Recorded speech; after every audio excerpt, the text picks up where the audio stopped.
Okay, for best movie of January, I don't know whether to choose between 28 Years Later, The Bone Temple, or Send Help. I just got back from watching Sam Raimi's new movie, Send Help. Here are my non-spoiler thoughts and review on the movie. Now, I know this movie doesn't officially release until next week, but I did manage to get early access, so here I won't spoil any of you guys. Starting off, I just want to get this out of the way. Rachel McAdams and Dylan O'Brien gotta have the best chemistry of 2026 so far because their characters, they just bounce off so well off each other. It just entertains the audience so well. I was dying laughing so many times throughout this movie. Rachel McAdams' character is so awkward, and yet she just has that infectious energy. And Dylan O'Brien, he plays this pompous CEO slash president of his company, and yeah, here when he gets stuck on the island with Rachel McAdams, he just becomes a whole wimp. Sam Raimi must have told Dylan O'Brien to become as unlikable as possible behind the scenes, and because his character, you're supposed to hate him. However, since this is Dylan O'Brien, he does the complete opposite. I actually liked his character, even though you're supposed to hate him. And this is not to downplay Rachel McAdams at all, because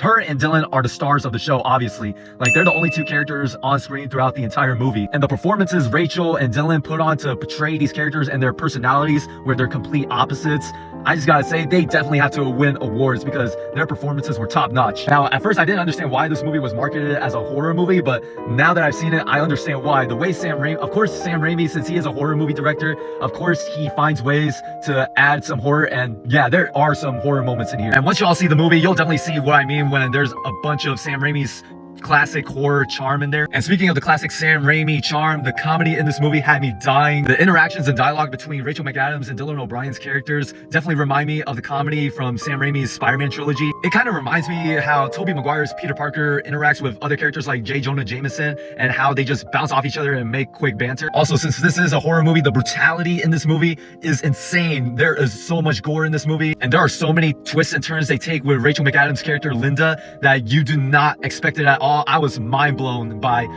the direction they took her character in. And if you want to find out what that direction is, you're just gonna have to wait and see when this movie hits theaters next week. Overall though, I would definitely give this movie, I think I'm gonna have to give it a 9 out of 10. This movie is my movie of January 2026. And this movie is just full of pure comedy gold, as well as so much brutality. But let me know down below, guys, are you excited to see Send Help once it hits theaters next week?